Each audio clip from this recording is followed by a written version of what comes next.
Hi, I'm Chelsea Harbach, and I'm going to talk to you about how to scout for plant diseases. Now, scouting for plant diseases doesn't mean you throw all the basics for field scouting out the window. You'll still want to make sure that you bring along, some of the basic items. That includes plastic bags, permanent marker, shovel slash trowel, clipboard, notes app, uh, camera, and hand lens. These plastic bags will be useful if, in the event that you decide to pull a plant sample to bring back with you for somebody else to examine. And permanent markers are always great because you can, label those bags with some of the specifics, so that way we have some good identifiers for the plant sample in that bag. Obviously, you're going to want your shovel or trowel because when you pull a plant sample, you're going to want to pull up the entire plant, including the roots, because we can get some important information from the roots. And take any notes that might be helpful on a notes app or on paper on a clipboard. And picture they say pictures can say 1,000 words. And since we have these cameras in our pockets all the time, don't hesitate to take pictures with your cell phone, because you can write down as many notes as you want, try to explain what's going on, but a picture can do a lot of help. And obviously, a hand lens will be really helpful for plant diseases and also other things you might be scouting for in the field. And generally, we are using kind of an arbitrary, like zigzag pattern as we're going through a field and scouting. And scouting for diseases is going to be no different.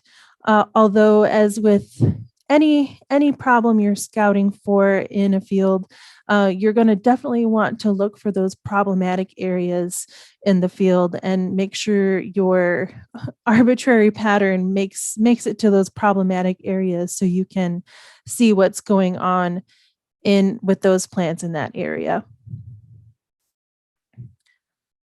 So with that, I'm going to kind of do an overview of the what, when, and how of scouting for plant diseases, obviously starting with the what. And that starts with introducing the concept of a plant disease. It's possible maybe you know what a plant disease is, but maybe this is the first time you're hearing of plant disease. And so I want to introduce this general definition of a plant disease. Plant disease is a disruption of the normal function of a plant over a period of time. And so this is, basically just anything that's a deviation from normal for that plant, that could be considered a disease. So, for example, here we have a corn plant, and this is where the ear should be, but obviously we've got some crazy wild growths coming out of where the ear should be. These are actually fungal galls from the disease common smut.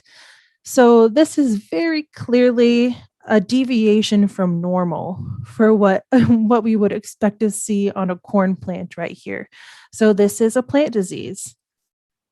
And this is all going to hinge on you knowing what is normal for the plant, which really isn't too difficult when we're scouting, corn and soybean and wheat, because we have a really good idea of what's normal for these plants. But just don't forget what is normal and make sure you're keeping an eye out for anything that's not normal. The plant diseases I'm going to talk about today are the infectious plant diseases. These are diseases that are caused by microorganisms. Some of those microorganisms that cause plant diseases in our field crops are fungi, nematodes, bacteria, and viruses. There are more, but this is kind of the basics. So when we think about infectious plant diseases, these are diseases that can spread through space and time. So, this is a disease caused by a fungus that might be able to spread to a neighboring plant. Similar to, in humans, the common cold is caused by a virus that is an infectious human disease. But yeah, so we're talking about infectious plant diseases. Since the definition of a plant disease is, pretty generic, it's the disruption of normal function of a plant over a period of time.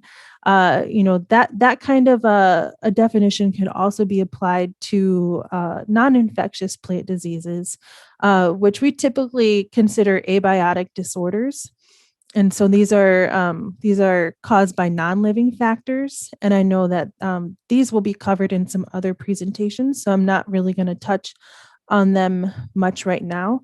But generally, these abiotic disorders, they don't spread in space and time. They're more static. Maybe the symptoms might get progressively worse, but you really won't see a spread from plant to plant, and it just stays put. So this here, just an FYI, maybe you've seen this before. This is an abiotic disorder. This is a lightning strike that landed in this soybean field and just fried those soybeans, in the center of the strike. So that would be an example of an abiotic disorder. And again, these will be covered in some other presentations, so you'll learn more about those later. So we are focusing here in this presentation on our infectious plant diseases. When it comes to scouting for plant diseases, what to look for is pretty simple. Basically, you are looking for symptoms. Symptom is the plant's response to a disruption in normal activity, which is the definition of a plant disease. And symptoms can vary, and you're going to have to look closely for some of these symptoms. It might not be super obvious that there are symptoms until you start looking more closely at the plant. And you're going to want to observe the entire plant to look for those symptoms. So this here on the soybean leaf, our symptoms we see are some defoliation here, some brown areas and spots with some kind of yellow haloing around those spots. And that's maybe how I would describe it. Maybe you would describe it another way. But just as long as you're able to identify that these are symptoms and you have the ability to describe them, will be great. Some other examples of symptoms. This symptom is damping off. This damping off is a rapid death of a seedling. So these seedlings, they just died really quickly, and this might be something you would observe obviously early in the season, something that's might not stand out super easily in a field, but something to keep an eye out for. You might see what we call intraveinoclerosis or yellowing. So here you have the yellowing that's happening between the veins. We don't just have yellow leaves. It can be pretty helpful to take note of, the pattern of the symptoms on the leaves as well. If the veins are constricting it or if it just happens to be happening between the leaves. And then this one's really simple. These are spots. And of course, we can see root rot, and that is nowhere near the end of the list when it comes to symptoms. What's going to be important when you're looking for symptoms and then describing them, to taking note of the symptoms, is that you use your own words. We use some fancy words in plant pathology to describe some symptoms. You don't need to know those words. Just to the best of your ability, describe them using your words, and take pictures. Again, like I said, pictures can alleviate some of that pressure to try and come up with the perfect description for the symptoms you're observing. So that's the what of scouting for plant diseases. We'll move on to the when. Now, obviously, there are going to be different periods of time within the growing season that are going to be opportune for scouting plant diseases. One of those includes both after or during different weather events, and obviously this is going to fluctuate from year to year. Scouting in accordance with weather events can be helpful for some diseases. An example here, this is a cluster of fruiting bodies from the fungal pathogen that causes white mold on soybean. And the development of these fruiting bodies is favored by cool, wet weather. So, if you're in a period of time during the growing season where it's cool and wet, especially after the canopy has closed, you're going to want to scout. Make sure you're scouting for these kind of things laying on the ground or coming up out of the ground, because that can be an indication that this disease could become problematic, and you will want to take appropriate management or make appropriate management decisions. It's also helpful to scout at different growth stages throughout the growing season, because you can observe different things during the growing season. There are different pathogens that become or that are more problematic, at early versus mid versus late in the season. A reason you might scout early in the season would be to kind of evaluate the efficacy maybe of your seed treatments.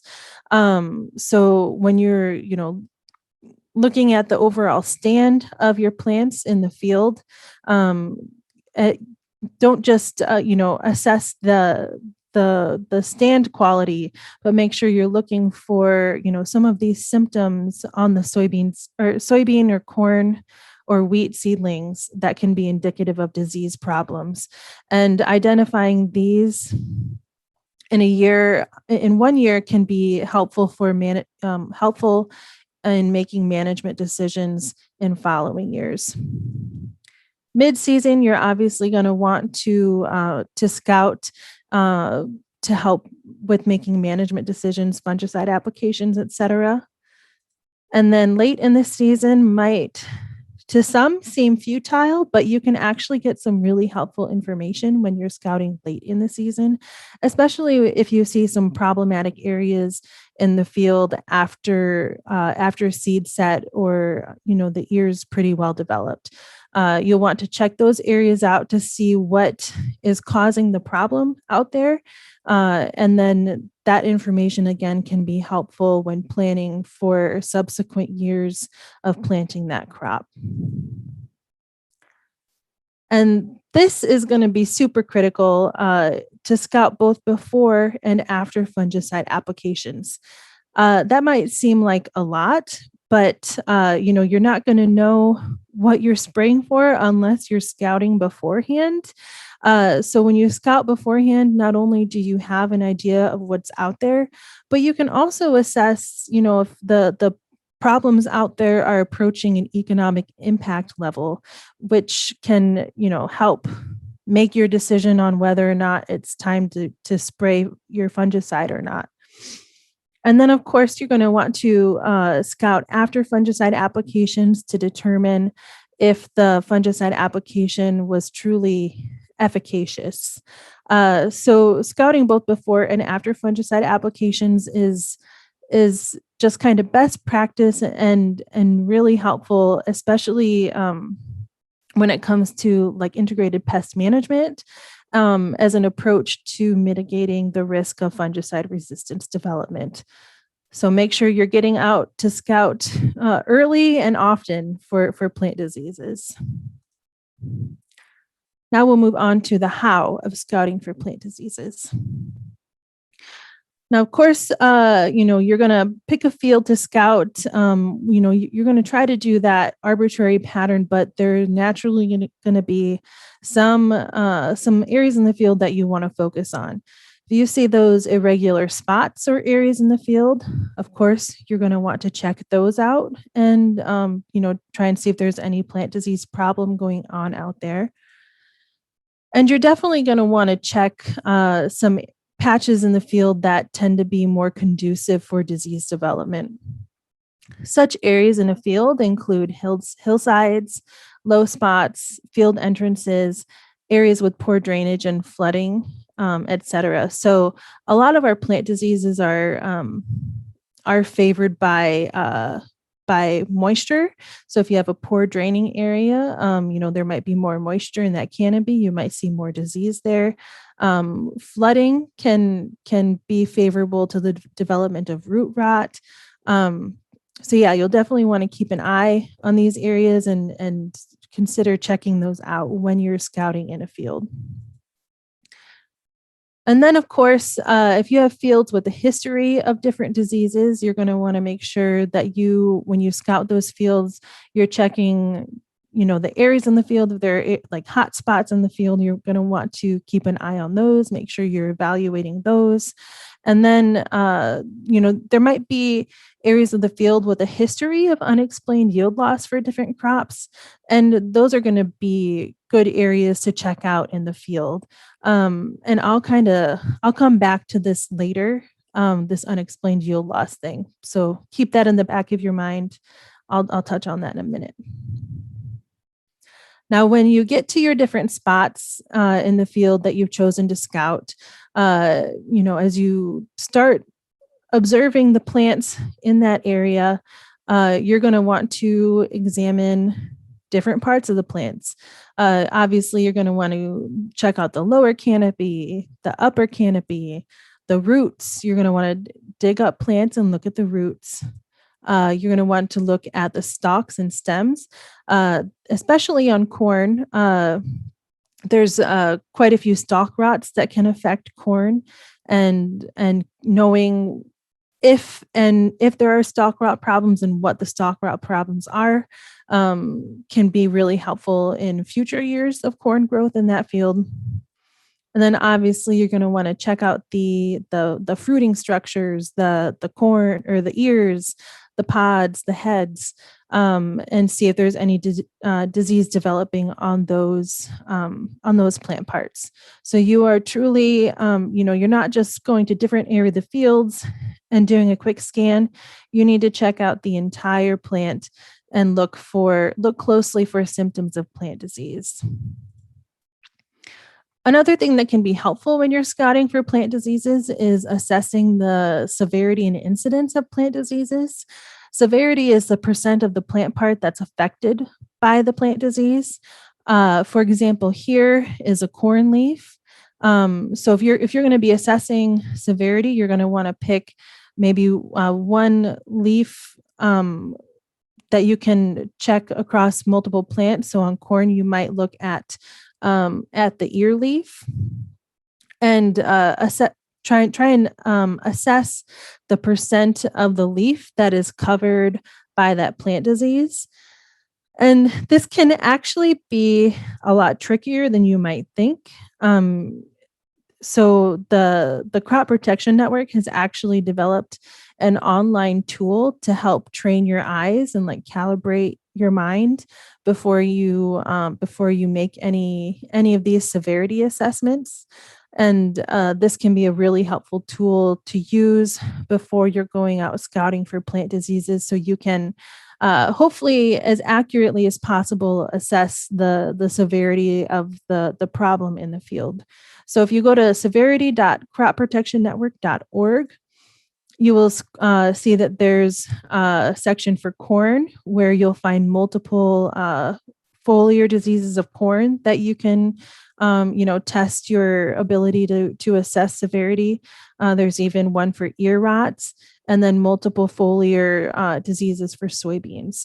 So this is a really, really good tool that I highly recommend using if you're going to be assessing any severity of plant diseases, because as I mentioned, it's really a lot trickier. It's not as easy as you might think, and getting as accurate of an estimate as possible can be really helpful when making management decisions. And then as you're going through the field, you're going to want to estimate the percent of the plant area that's affected by the disease, and that's how you'll determine the incidence. And so that's one that you kind of just like will keep like a running total as you're going through the field, or as you make your first stop, assess the percent of plants in that area that are affected, and then do the next, and then you can take an overall average for the entire field area to determine the percent area affected by the disease. And another thing that can be helpful when doing these severity and incidence estimates is noting any distribution patterns in the field as well. There are some diseases that might have a more uniform dispersal throughout the field, and some might be more clustered, or just noting if there's any areas of the field that are more problematic. Taking any note of distribution can be really helpful. So that's the what, when, and how of scouting for plant diseases. But I didn't really talk about nematodes. So I want to address scouting for nematodes briefly. Nematodes, they're kind of invisible yield stealers. If you're not aware of them, the symptoms of a nematode problem can present like a nutrient deficiency, or even this soybean cyst nematode can have up to 30% yield loss before any above ground symptoms show up. So this comes back to that idea of unexplained yield loss. So if there are areas of a field with a history of unexplained yield loss, you might consider sampling for nematodes to see if nematodes are a problem in that area of the field or even across the entire field. But just make sure if you're going to sample for nematodes that you are using the proper protocol that includes soil sampling at the right time, at the right place within a row or within a field, and using the right methods, especially like using a soil probe is going to be give you better estimates than just scraping soil off the top of the surface. So I encourage you, not to forget about nematodes. Just because you can't see them on the leaves doesn't mean they're not there. It's going to be something that you'll want to continue to consider and keep in the back of your mind. And of course, if you can't figure out the problem or the person you're working with can't figure out the problem, send samples to the plant clinic. Each state in the United States has at least one public plant clinic. So you'll want to consult your state's plant clinic for guidelines before you submit a sample. And once they receive the sample, the trained diagnosticians that work there will work to figure out what the problem is affecting the plant. Because we don't expect you to be able to make the diagnoses. And even sometimes, people who have been working in this area for years can't figure it out. So that's why, we've got people who are trained specifically at diagnostics that you can send samples to, and they will work to figure out what is going on with the plants in that field. And this picture here is just an example of, one of those things that can really stump people. This is a physiological response these corn ears had, called kernel pop, and this like pink pigment. We assume that there was like some fusarium or gibberella present, but there wasn't. So we assume that that's a pigment, some kind of stress response from these ears of corn as well. So you might see weird stuff. You might not know what it is, and that's why not only consulting extension professionals in your state, but definitely sending stuff to the plant clinics can help you figure stuff out. And my final thoughts on scouting for plant disease: you don't want to rush diagnoses if you're uncertain. Again, we're not expecting you to be able to diagnose everything, but and at the same time, don't rush it if you don't know. Make sure that you're consulting the proper resources that are available to you. And you want to scout early and often. Plant diseases happen all season long, and getting the most comprehensive view of what plant diseases are affecting a field can really help with management decisions, not only that season, but in seasons to come. Now I know UAVs are being used increasingly more, and they're great for identifying some of these problem areas in the field. But that's not going to be enough for plant diseases. So once you identify those problem areas, make sure that you still get out into that field and check out the symptoms and see if you can reach a diagnosis, or if you need some help to figure out what that is. And lastly, proper management of plant diseases really relies on an accurate diagnosis. So make sure that again, you use the resources that are available to you, including plant clinics, because if you think you see a fungal disease, but it really turns out that it was a bacterial disease, that could result in some costly and ineffective management decisions that aren't going to work. So make sure that as you're scouting for plant diseases, that that we get accurate diagnoses out there. Thank you.